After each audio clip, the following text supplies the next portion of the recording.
프랭크 제너라고 하는 분의 이 감동적인 영상을 함께 지켜보았습니다. 40년 동안 늘 그 자리에서 10명에게 계속해서 복음을 전했고 결국 나중에 죽기 2주 전에 하나님께서 그것이 얼마나 큰 열매를 거두었는지를 확인시켜 주었습니다.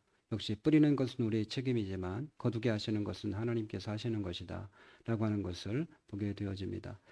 우리는 본문을 통해서 사도 바울이 2차 전도 여행 중에 유럽의 관문인 빌립보에 갔다가 그곳에서 또 고난을 겪고 데살로니가에 와서 복음을 전하는 중에 또 고난을 받고 급하게 피신하는 과정 가운데 에덴을 거쳐서 고린도에 가게 되었습니다. 중간지인 에덴에서 너무 걱정이 되어서 디모데를 통해서 이제 소식을 적기 위해서 이곳에 다시 데살로니가의 상황이 좀 어떤지 이제 보내게 되어지고 고린도에서 그 소식을 듣게 되어집니다. 그래서 참 놀라운 것은 핍박 가운데 그들의 신앙이 다 무너지고 다 포기할 줄 알았는데 정반대의 기적의 사건이 일어났던 것을 그가 보게 되어집니다. 그래서 1장 3절에 보면 그들의 믿음의 역사와 사랑의 수고와 소망의 인내를 내가 들었다. 그렇게 고백하면서 너희들의 그 믿음의 소문이 각처에서 다 퍼지게 되었다. 그렇게 이야기를 하고 있습니다. 그러면서 그가 하는 말이 오늘 본문 1절에 여러분을 찾아간 것은 헛되지 않은 줄을 여러분이 알고 있습니다. 그런 고백을 해요. 내가 여러분에게 찾아갔던 것이 이게 헛된 것이 아니었군요. 그런 고백을 하는 걸 보게 되어져요. 그러니까 헛될 것이라고 생각했죠. 왜냐하면 얼마 동안 머물지 못하고 그저 복음을 전하고 끝냈으니까 이들이 끝날 거라고 생각했는데 그 복음이 헛된 것이 아니었다. 그 고백을 하는 걸 보게 되어져요. 우리가 방금 보았던 영상에서도 그저 두 마디 아닙니까? 예수님을 구주로 영접하셨습니까? 오늘 죽으면 천국에 갈 수 있습니까? 이것이 그저 헛되게 전하는 것 같지만 그러나 그것들이 아름다운 열매를 맺는 것처럼 복음의 이처럼 놀라운 역사가 있다라고 하는 것이죠. 그러니까 우리는 최춘선 할아버지 기억하고 있습니다. 영상이 제일 처음 나왔을 때에 우리에게 너무 큰 충격을 준 영상이 아닐 수 없었죠. 예, 그분은 맨발로 다녔죠. 통일이 될 때까지 자신은 맨발로 살겠다라는 서원을 하나님 앞에 올리게 되어지고 한겨울에도 맨발로 지나면서 지하철에 다니면서 복음을 전하셨어요. 종이를 아끼기 위해서 그저 전단지 나눠준 거 그 위에다가 삐뚤빼뚤 글씨를 써서 찾아다니면서 젊은이들에게 당신이 유관순이고 당신이 이순신이다. 당신이 나라를 구할 수 있다는 얘기를 끊임없이 하고 다녔는데 목소리도 다 쉬어서 다 들리지 않을 정도 목소리가 되었고 사람들은 그분이 가까이 가면 다 피하고 거린처럼 미친 사람처럼 그렇게 대우했었죠. 그러나 한 PD에 의해서 그분이 돌아가시고 난 다음에 이분이 어떤 사람인가가 드러나게 되었죠. 이분은 그 김포 지역에 있는 그 평야 지역의 대부분의 땅을 소유하고 있었던 분이고 6.25 때 북한에서 많이 그쪽으로 내려오자 그 자기 땅들을 다 그걸 그분들을 위해서 다 분배해서 나눠 주었고 이분이 동경 유학까지 하셨고 김구 선생님과 함께 독립운동을 하셨던 분이셨고 그리고 뿐만 아니라 또 신학까지 하셔서 사역까지도 하셨던 아주 훌륭하신 분이었고 그분이 민족을 사랑하고 예수 그리스도를 사랑하는 그 마음이 얼마나 컸던지 오직 충성이라고 하는 그 글자를 그분이 남기셨죠. 우리는 그분의 삶을 통해서 하나님이 그저 어떤 사람에게 미친 할아버지로 비쳤던 그분 한겨울에도 그 보도블록 자리를 그 지하철을 맨발로 퉁퉁 부은 발로 걸어다니면서 복음을 전했다라고 하는 거죠. 야, 이게 과연 뭔가 생각했지만 하나님은 기억하고 계셨고 마지막에 그분의 이름을 드러내신 것을 우리가 보게 되어집니다. 쓸데없는 짓처럼 미친 짓처럼 보였지만 하나님은 기억하고 계셨고 우리가 보았던 이 분도 역시 프랭크 제너라고 한 분도 돌아가시기 2주 전에 하나님께서 3년 전부터 한 목사님을 통해서 계속해서 사인을 주시고 만나게 하시고 하시면서 봐라 네가 전했던 복음이 쓸데없는 것이 아니라 이처럼 아름다운 열매를 맺는 것이다라고 하는 것을 보여주셨죠. 본문에 바울이 이야기하고 있는 것처럼 우리가 여러분을 찾아가는 것이 헛된 것이 아니었군요 라고 하는 그 고백이 이루어진 거죠. 그렇습니다. 여러분 복음 전하는 것은 헛되지 않습니다. 시편 126편 5절 6절 눈물을 흘리며 씨를 뿌리는 자는 기쁨으로 거두리로다 울며 씨를 뿌리러 나가는 자는 정령 기쁨으로 단을 거두리로다. 여기에서 보면 눈물을 흘리며 또 그 다음에 반복해서 하고 있는 것은 울며 이렇게 되어 있습니다. 우리가 들판에다가 농사 지면서 씨를 뿌릴 때 울면서 뿌리지는 않잖아요. 힘들다, 어렵다, 너무 피곤하다. 이런 마음으로 씨를 뿌리지, 그게 우리가 그 막 울면서 그렇게 씨를 뿌리진 않아요. 얼마나 힘들고 어려우면 그 막 눈물을 흘리면서 가서 그저 고구마를 심고 생강을 심고 씨를 뿌리고 그렇게 하겠습니까? 근데 놀라운 것은 이렇게 힘들고 어렵게 씨를 뿌린다 할지라도 그러나 그것이 기쁨으로 단을 거두게 될 것이다. 그렇게 말씀을 하셨습니다. 결국 무엇입니까? 어렵고 힘든 가운데 도저히 전화드릴 수 없는 상황 가운데서도 너 예수 믿어야 돼. 당신 예수 믿어야 됩니다. 라고 하는 그 씨앗이 결국은 하나님께서 거두게 하신다라고 하는 것이죠. 여러분 한 우체부 이야기를 들으셨을 거예요. 이 우체부가 늘 그 편지를 담아서 자전거를 타고 먼 길을 가서 그가 그곳에다 편지를 전해주는데 늘 오고 가는 길이 황량했다는 거죠. 늘 길거리에 풀 한 포기도 별로 없고 늘 그곳을 오고 가고 하면서 늘 삭막해졌다는 거예요. 마음속으로 내가 이 가는 양쪽에 꽃이 좀 피었으면 좋겠다. 꽃길이었으면 좋겠다. 생각을 하다가 어느 날 분득 내가 이곳을 꽃길을 만들어야겠다 생각을 하고 그가 꽃씨를 구할 수 있는 대로 다 구해서 자전거를 타고 가면서 그냥 길에다가 늘 이렇게 뿌리고 다녔다는 거예요. 갈 때, 올 때, 준비가 되는 대로 또 구입하면 구입한다. 얻으면 얻은 대로 다른 데서 풀씨를 또 꽃씨를 거둘 수 있으면 거둔 대로 늘 그렇게 다니면서 꽃씨를 계속 자전거를 타고 다니면서 뿌리고 다녔다는 거예요. 그리고 어느 날 몇 년이 지나고 난 다음에 정신을 차리고 봤더니 자기가 자전거 타고 다녔던 그 우체부 그 길이 양쪽으로 쫙하니 꽃길로 그렇게 연결되어져 있다고 하는 것이죠.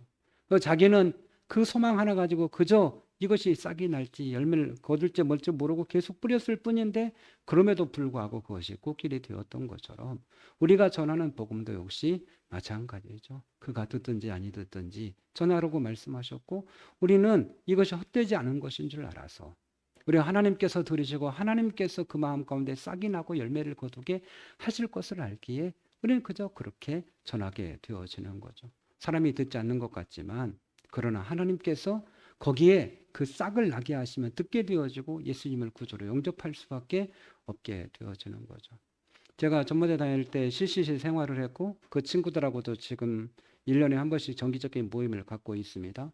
그 가운데 우리 이 단대의 대표를 했던 희용이라는 친구는 결혼 전에도 교회를 다녔고 결혼하고서도 그 부인과 함께 교회를 다녔어요. 그런데 어느 날부터인가 교회를 다니지 않았습니다. 그럼에도 불구하고 우리 모임에 늘 가장 소중하게 참여하고 함께 시간을 같이 보냈습니다. 딸이 하나 있는데 딸은 한소망교회 열심히 다니고 주일학교 봉사도 하고 하는데 이 부부는 교회는 나가지 않는 거예요. 오랜 시간이 지났고요. 작년까지도 교회를 다니지 않았고 저희가 만날 때마다 교회 다녀야 된다고 얘기했지만 여전히 교회를 다니지 않았습니다. 몇 해 전에는 뇌에 문제가 생겨서 아주 큰 수술을 받고 한쪽이 거의 마비가 되어서 그것을 해결하는데도 오랜 시간을 걸리면서 저희들이 하나님 앞에 돌아와야 된다. 하나님의 징계다 했음에도 불구하고 돌아오지 않았습니다. 그런데 참 놀라운 건 작년 10월 달 이곳에 내려와서 같이 정착하려고 하다가 실패하고 다시 올라가면서 다시 교회를 다니기 시작했어요. 부부가 함께 교회를 열심히 나가고 있고요. 저희 단톡방에서 얼마나 믿음의 말을 올리는지 가장 믿음의 말을 많이 올리는 부부가 되었어요. 그래서 교회에서 들은 찬양도 얼마나 은혜로운지 그냥 찬양도 올리고 거기에서 작은 간증들을 올리고 있다는 것이죠. 듣지 않은 것 같지만 아예 하나님을 떠난 것 같지만 그러나 하나님께서 어느 순간인가 그 마음 가운데 싹이 나게 하시고 다시 예수를 믿을 수 있도록 하나님께서 그렇게 일하셨다라고 하는 것이죠. 여러분 그렇습니다. 결국은 열매 맺게 하시는 분은 하나님이시고 우리는 중심을 다해서 전할 뿐이죠. 바울이 내가 너희들에게 전한 것이 헛되지 않은 줄 나는 이제 알았다. 내가 깨달았다는 거예요. 나는 안 될 줄 알았다는 거예요. 너희들이 예수 안 믿을 줄 알았다는 거. 포기할 줄 알았다. 왜? 핍박도 있고 어려움도 있으니까 포기할 줄 알았다는 거예요. 그런데 이처럼 모든 아가야 지방에 다 너희들의 소문이 날 정도 이렇게 된 것 보니까 야 이게 헛된 것이 아니었구나. 그 발견하고 깨닫게 되어진 거죠. 좀 아까 봤던 영상에서도 최춘선 할아버지도 복음을 전하는 사람들이 한결같이 깨달은 것은 야 이게 헛되지 않네. 이게 열매를 맺네. 이게 결과적으로 영혼을 구원받네. 이것을 깨닫게 되어진다라고 하는 거죠. 그러면서 바울이 두 가지 이야기를 하는 거예요. 내가 왜 이 복음을 전할 수밖에 없냐. 그걸 사절이 얘기하는 거예요. 하나는 주님께서 나에게 부탁하셨다. 또 하나는 이것이 하나님이 정말 기뻐하신 일이다. 그렇기 때문에 나는 복음을 전할 수밖에 없다. 그렇게 이야기를 하는 거예요. 이 두 가지 이야기를 할 거예요. 하나는 주님께서 나에게 부탁을 하셨다. 그렇게 말을 하는 거예요. 여러분, 성령 충만할 때야 기쁨으로 전할 수 있죠. 안타까움으로 전할 수 있죠. 그러나 우리 믿음이 점점 떨어져가 성령 충만하지 못하면 어떤 마음이 들게 될까요? 전하기 싫죠. 더 성령 충만하지 못하면 어떤 말?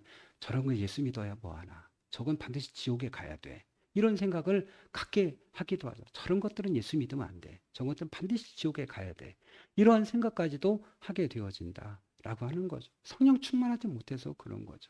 또 몸이 힘들거나 재정적으로 여러 가지 상황이 되어지면 전하는 것에 대해서 상당히 부담을 느끼게 되어지고 아이고 안 받아들일 텐데 오히려 전해야 관계만 꺼리껴질 텐데라고 하면서 온갖 여러 가지 핑계를 가지고서 논리를 가지고 본 하나님께 자기에게 맡기셨음에도 불구하고 그것을 거부하는 것이 크게 우리 하나님을 따르는 사람들의 행태라고 하는 것이죠.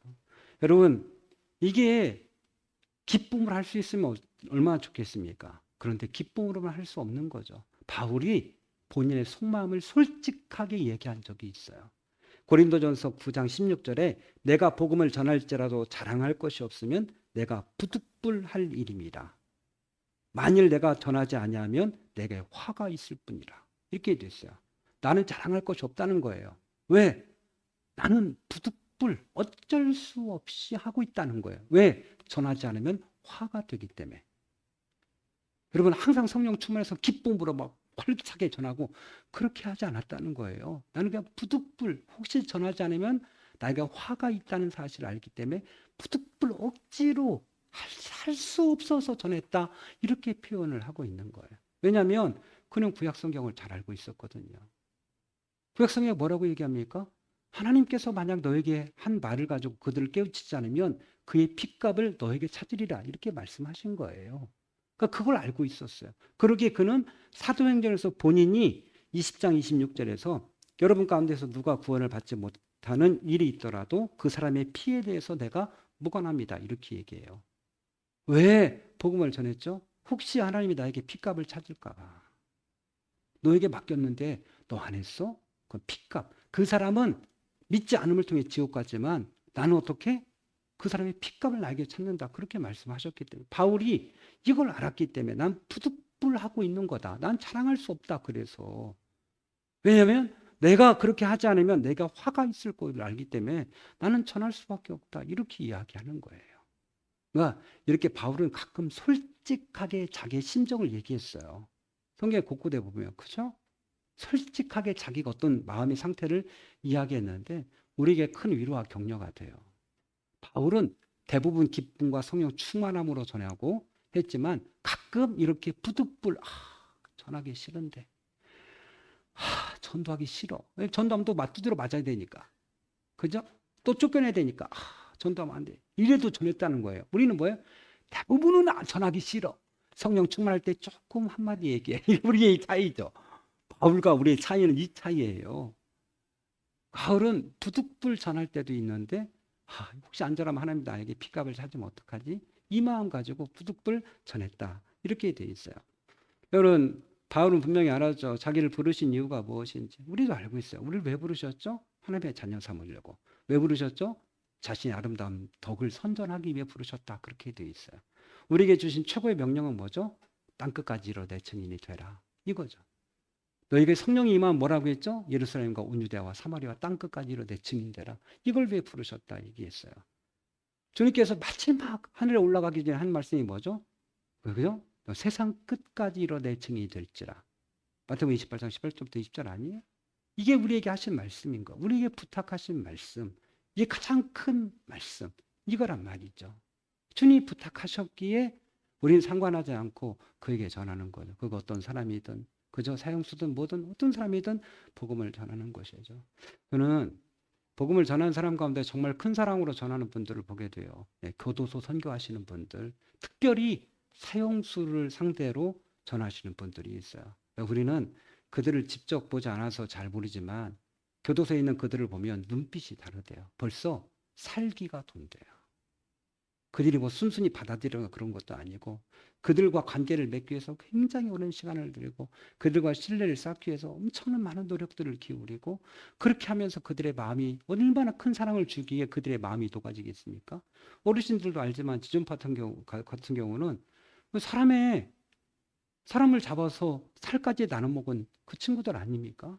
그럼에도 그들이 다 예수 믿고 회개하고 그리고 그들이 그 형장의 이수로 살아갈 수 있었더니 그만큼 사랑을 그들에게 쏟았기 때문에 그래요. 사회적인 시선으로 본다면 그들은 죽어야 마땅한 존재지만 그들은 하나님의 시선으로 보니까 책임이 있는 거예요. 저들도 예수가 필요하다. 그렇게 본다면 우리 주변에 예수님 필요 없는 사람이 어디 있을까요? 못 배웠다고요? 수준이 낮다고요? 아니면 저급하다고요? 아니면 뭐 조금 잘났다고? 예수가 필요 없는 사람이 누가 있겠습니까? 하나님께서 우리에게 이 일을 맡겼다라고 하는 거죠. 다만 우리가 나가기 두려워하고 그 다음에 교회에서 머물러 있는 것이 이게 문제가 아니겠습니까? 여러분 각 교회마다 우리는 선교회라고 하지 않는데 뭐 웬만한 교회는 다 여선교회, 남선교회, 그죠? 여전도회, 남전도회 뭐 이름을 다 붙이잖아요. 뭐 루디아 선교회, 한나 선교회 이게 뒤에 선교회를 다 전도를 붙여놨어요. 그 붙여놓은 거 뭐예요? 선교회가 뭐 하는 거죠? 앞선자죠. 그 진리를 전하는 그 단체가 그 묶어서 너희들끼리 그 젊은 여자들끼리 나이 먹은 여자들끼리 남자들끼리 너희들이 선교회 전도회 이렇게 붙여놨는데 이것들이 뭐 하는 거죠? 커가지고 지들끼리 다리 밑에 가서 개 잡아먹고 여자들은 뭐 하는 거죠? 김장사하고 교회에서 그 짓거리 하는 거예요. 바자회에서 돈 모아서 뭐 도와준다고 하고 아니 교회에서 장사짓을 해요? 돈이 그렇게 없어? 네가 내 그까짓 거 얼마나 수익이 나겠어? 하나님이 세우신 목적은 뭐예요? 가장 중요한 것은 나가 복음을 전하는 건데 복음 전하기 싫고 뭔가 일을 해야 되겠고 그럼 김장철 되면 뭐 젓갈을 판다 해가지고 뭐 100만 원 남겼다. 그까지 100만 원 남기려고 온 시간을 거기다 다 투자해요. 한 용이 얼마나 귀한데 천하보다 귀하다고 하지 않았어요? 그런데 불구하고 그까지 100만 원, 200만 원 그 젓갈 남기려고 막 계획 싸우고 지들끼리 머리 팀이게 싸우고 막 하호거리면서 막 강경 가서 젓갈 떼어다가 막 그 짓거리 하고 있어요? 교회가 타락한 거죠. 우리 주님이 어떻게 하셨는데 성전에서 장사하고 매매하는 자들 향해서 막 들어엎어주고 채찍 만들어 막 때리고 막 이렇게 흥분하셨는데 교회에서 그 짓거리 하고 있는 거예요. 뭐가 중요한데요? 장사가 중요해요? 호화거리고 나는 게 중요해요? 가장 중요한 것은 그 쇠를 통해서 그 여선교회 남선교회 그걸 통해서 복음이 전해지는 거 아니겠습니까? 우리는 교회가 커져도 장사하면 안 돼요. 그 몇 푼 남긴다고 팔아쳐먹으면 안 된다고요. 그까짓 거. 그 돈 몇 푼 남기려고 뭐 누구는 얼마 안 냈어. 아이고 아직도 안 냈네. 이 짓거리 하고. 그거 제가 다 본 거 아니에요. 근교에 지나면서. 우리에게 가장 맡기신 사명은 장사하라고 맡기신 거 아니에요. 놀라고 맡기신 게 아니에요. 가장 큰 지상 명령, 우리에게 준 최고의 명령은 나가서 복음을 전하라. 성령 받고 가장 먼저 하신 말씀은 뭐예요? 성령 받았으면 증인이 되라. 이걸 말씀하시고 이걸 부탁하셨다고요. 바울이 이걸 알았고 우리도 이것을 알고 있는 거예요. 그렇기 때문에 나가 전해야 되는 것이죠. 여러분 우리는 기분 나빠. 안전해. 저 사람 구원받으면 안 돼. 그냥 이렇게 생각할 수 있지만 그러나 그들에겐 천국이냐 지옥이냐의 결정이에요. 그리고 하나님의 심판대에 갔으면 우리에게 말씀해요. 너는 왜 전하지 않았니? 라고 하시겠죠. 너는 왜 그에게 전하지 않았어? 우리는 뭐라고 할까요? 걔는 수준이 안 돼요. 이렇게 얘기할 수 있어요? 그렇게 말할 수 없다고요. 그 책임은 하나님께 나에게 물으실 거예요. 어찌됐건 간에 우리는 예수 믿어야 된다고 한마디는 전해야 돼요. 예수 믿어야 천국 갈 수 있습니다. 이 말은 전해야 돼요. 당신이 듣든 안 믿든 저는 당신에게 분명히 말합니다. 예수 안 믿으면 지옥 갑니다. 예수 믿으셔야 됩니다. 이 얘기를 하셔야 된다고요. 바울은 나에게 복음을 전한 부탁을 받았기 때문에 난 전한다. 이렇게 이야기하는 거예요. 두 번째 얘기하는 건 뭐죠? 하나님께서 기뻐하신 일이기 때문에 전한다. 이렇게 이야기하고 있어요. 하나님께서 한 영혼을 얼마나 사랑하시는지를 바울은 알고 있었던 것이죠. 우리는 이 사랑이 얼마나 큰지 나에겐 대비하죠. 나 같은 자를 위해서 하나님의 아들 독생자가 이 땅에 오셔서 죽으셨어요. 여기까지는 이해하는데 더 이상은 발전하지는 못해요. 하나님께서 내가 싫어하는 그 사람을 위해서도 이 땅에 자기 아들을 보내셨다는 거죠. 그 사람을 위해서도. 우리는 보면 그냥 사람의 크기가 좀 뭐 훌륭한 사람, 그 다음 사람, 뭐 못난 사람, 문열이 같은 사람 이렇게 얘기할 수 있지만 하나님 볼 때는 다 거기서 거기고 거기서 거기. 여러분 개구리 보면 잘생긴 개구리, 못생긴 개구리 표시가 납니까? 그 개구리가 그 개구리죠. 그 개구리가 그 개구리 아니에요? 개구리는 불가해요? 조금만 차이가 있을 뿐이죠. 우리가 토끼를 기르고 했습니다만 조금 더 귀여운 토끼, 조금 덜 귀여운 토끼, 뭐 이 정도죠. 그 토끼도 보면 여기가 이게 넓적하니 미관이 넓은 토끼가 있어요. 우리 여은이처럼 이렇게 넓적하니 귀여운 토끼가 있고 앞에가 이렇게 조금 삐쪽한 토끼가 있어요. 그 사람마다 다르죠. 어떤 사람들은 약간 이렇게 뾰족한 토끼를 좋아하는 사람도 있더라고요. 날씬하니. 어떤 사람은 넓적한 토끼를 좋아하는 사람도 있어요. 그럼 뭐 그걸 가지고 뭐 사람도 차이도 뭐 죄를 더 졌다 덜 졌다 뭐 그 차이가 우리가 엄청 커 보이지만 하나님 입장에서는 별로 크지 않을걸요. 하나님께서 한 영혼이 얼마나 귀한지 천하보다 귀하다 말씀하셨고, 여러분 요한복음 15장의 세 가지 비유 여러분 알고 계시죠? 첫 번째 비유는 무슨 비유예요? 첫 번째 하셨던 이 비유는 이른 양의 비유죠. 한 마리 양이 이 한 마리 양이 돌아오는 것이 찾는 것이 천국에서 회개할 것이 없는 100마리 양을 인하보다 더 기뻐하다. 100마리 양보다 한 마리 양이 더 기뻐. 더 중요해. 이렇게 얘기하는 바보들이 있는데 그 바보 그게 그 얘기가 아니고 천국에서 회개할 것 이미 구원받은 100마리의 영혼보다 이제 새롭게 구원받는 그 한 마리 한 영혼이 그만큼 더 기쁘고 감격스럽다 이 말씀. 그걸 비유적으로 하신 말씀이지 100마리 양은 버려두고 이렇게 얘기하는데 100마리를 버려둔 게 아니에요. 우리 속에 둔 거지. 그렇게 오해하면 안 되고 한 마리 양이 얼마나 기쁘고 즐거운 그 찾는 것이 감격스러운지를 설명하고 있는 것뿐이에요. 그 드라크마 잃어버린 드라크마 하나 찾기 위해서 막 들고 등불 켜고 찾고 그 찾았을 때 막 잔치하고 기뻐하는 그 모습. 탕자 집 나갔다 돌아올 때 아버지가 늘 문 밖에 서서 기다리고 오는 탕자를 그 맞이하는 그 아버지의 심정으로 우리 하나님은 그렇게 한 영혼을 소중하게 생각한다는 거예요. 우리 표가 잃어버린 한 마리 양에게 생명을 걸었던 예수님. 이 얘기예요. 그 어두컴컴한데 위험한데 야생동물이 있음에도 불구하고 그 한 마리 양을 찾아다서는 그 예수님의 심정처럼. 왜? 우리가 생각하고 판단할 게 아니니까. 이 사람이 뭐 사기꾼이다, 못났다, 어떻게 했다 판단할 게 아니고 하나님이 판단하시는 문제고 우리는 하나님께서 그 영혼을 사랑하신다고 하셨으니까 우리가 해야 될 일은 그냥 그에게 하나님의 사랑을 전하는 것이죠. 여러분 말로 하기 어려우면 전도지 줄 수 있잖아요. 말로 하기 어려우면 전도 상품 줄 수 있잖아요. 말로 하기 어려우면 여러분 카톡에 전도 좋은 영상들 많이 그거 보내줄 수 있잖아요. 말하기 거북스러우면. 우리 광배 형제가 우리 전도지 만들어 온 걸 다 거룩한 허비를 하셨어요. 문자가 왔어요. 전도지가 없습니다, 목사님. 깜짝 놀랐어요. 몇천 장 만들어놨는데 어디 갔어?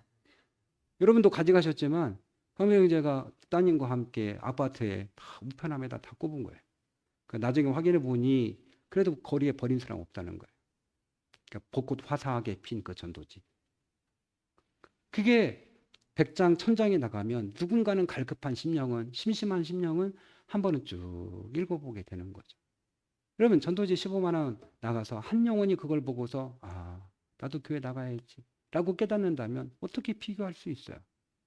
그가 영원한 천국에 영원히 살 것과 우리가 10몇만 원 그거 드린 거하고 어떻게 비교할 수 있겠냔 말이에요.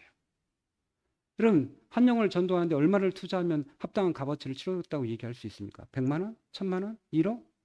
그럼 한 영혼을 살 수 있습니까? 그렇다면 해야죠. 왜? 한 영혼이 천하보다 귀하다고 말씀하셨기에. 온 천하보다도 하늘과 땅보다 더 귀하다고 말씀하셨기 때문에 그런 것이죠. 하나님이 그렇게 사랑하신 우리를 그렇게 사랑하셨고 우리가 경멸하고 미워하고 전도하기 싫은 그 사람을 그렇게 사랑하셨다 말씀하고 있어요. 우리는 다른 핑계 댈 게 없어요. 전도하지 않는 이유는 우리가 하나님의 말씀을 무시하고 있는 것뿐이지 다른 핑계가 없어요. 하나님 앞에는 아무 핑계도 못할 거야. 너는 왜 그 사람 전도하지 않았니? 하나님이 심판대 앞에 딱 섰을 때 우리는 아무 말도 할 수 없을 거예요. 그 사람이 못 배우세요. 이렇게 얘기할 거예요? 그 사람이 지저분해서요. 이렇게 얘기할 거예요? 그 사람은 저속해요. 이렇게 얘기할 거예요? 하나님이 이미 우리 죄를 다 들여다보고 계신데 우리가 그런 말할 자격이 있어요? 그 사람 내가 얘기만 하면 반발해서요. 그렇게 얘기할 수 있어요? 아니요. 우린 전할 뿐이고 결과는 하나님이 하시는 거예요. 여러분 그 신인환 선교사님 부부 이야기를 마지막에 하고 마무리를 하려고 합니다. 이분이 대학교 군복무 시절에 예수님을 인격적으로 만나게 되었고 그리고 이분이 내가 하나님의 이 사랑을 갖기 위해서 아프리카 빈민들에게 복음을 전해야겠다. 그렇게 마음을 먹고 그분이 2001년도 2월 달에 아프리카 선교사로 파송을 받고 가기 전에 소록도에 가서 봉사를 하게 되었어요. 봉사를 하는 중에 하나님께서 그에게 강력하게 말씀하셨어요. 아프리카 땅에 가장 억울하고 가장 힘들고 고난을 겪고 있는 것은 한센인들이다. 내가 그 사람을 사랑해서 복음을 전하라. 우리는 지금 한센이라고 평범하게 말하지만 옛날에 문둥병 아니겠어요? 그 어려운 나라들, 그곳에서 문둥병으로 산다는 것은 이건 쉬운 일이 아니죠. 그분이 그 아프리카 33개 나라를 다니면서 한센인들에게 복음을 전했어요. 문제는 처음에 쉽지 않았다는 거죠. 가면 가까이 가면 막 살이 썩내가 나고 그래서 뭐 심지어 어지럼이 들 정도로 냄새가 심해서 막 쓰러질 정도에 이르렀다는 거죠. 우리도 냄새를 심한 고약한 냄새를 맡으면 어지러워하죠. 그저 막 쓰러질 것 같고 막 구토가 막 나오고 뭐 이런 상황이 이르게 되었어요. 하나님 앞에 제발 하나님 제 후각을 마비시키셔서 복음을 전하게 해주세요. 그게 기도 제목이었다고 그래요. 그러면서도 그렇게 기도하면서 그들에게 복음을 전했다는 거죠. 중간에 큰 위험도 여러 번 있었고 죽을 위험도 2번이나 넘기셨어요. 간암에 한번 걸리셔서 간암을 수술하기도 하셨고 또 한번 갑상선암에 걸리셔서 갑상선암을 또 수술하기도 하고 그리고도 다시 그곳에 가서 한세인들에게 살이 썩어져가는 그분들에게 복음을 전했어요. 왜? 하나님이 그에게 계속해서 말씀하셨다는 거예요. 나의 사랑하는 백성들이다. 이렇게 가난한 나라, 피부색도 다른 나라, 그리고 아무 국가로부터 보호와 혜택도 받지 못하는 살이 썩어져가는 그들. 주님께서는 그들을 보시고 나의 사랑하는 백성들이다. 네가 구원하고 위로하라. 이 말씀을 주신 거예요. 그렇다고 한다면 우리는 무엇인가? 우리는 뭔가? 너무 편안하잖아요. 우리는 뭐 코를 막고 전도할 필요도 없고 욕을 먹을 필요도 없어요. 우리는 얼마든지 복음을 전할 수 있어요. 여러분 피할 이유가 없어요. 그들이 어디 가서 열매를 맺건 상관이 없어요. 우리는 그들에게 복음을 전해야겠어요. 그들에게 예수님 믿으셔야 된다고. 그래야 당신은 천국에 갈 수 있다고. 나의 책임은 여기까지라고. 제가 전하지 않으면 주님이 나에게 핏값을 찾는다고 하셨다고. 이 얘기는 할 수 있잖아요. 저는 무서워서 얘기하는 거예요. 주님이 저에게 핏값 찾는데요. 저는 얘기했어요. 됐죠? 이렇게. 더 무서울걸요? 네. 예. 내가 만나는 직장에, 내가 사는 이웃집에 그 복음을 전해. 안 되면 문고리라도 걸어놓고, 그죠? 나는 전했다고 하나님 앞에. 하나님 용기가 없어. 저는 전도지는 붙여놨어요라고 얘기할 정도로. 그렇게 얘기했어요. 이게 우리에게 필요해요. 여러분 지난번에 간증 함께 들었지만 우리 소유율 권찰 가정에서 옆집에 살고 있는 사람에게 계속해서 교회 행사했을 때다 섬겨왔고 마지막 이사 간다고 해서 마지막 만남을 갖고 그에게 마지막 복음을 전하고. 왜? 그 본인이 간증했잖아요. 혹시 하나님이 나에게 핏값을 찾을까 봐. 네 옆집에 계속 살고 있었는데 넌 복음을 전하지 않았지? 라는 그 핏값을 찾을 수 있기 때문에 그렇다는 거죠. 바울은 과감하게 얘기합니다. 난 당신들의 피에 대해서 무관합니다. 우리도 그 고백을 할 수 있어야겠죠.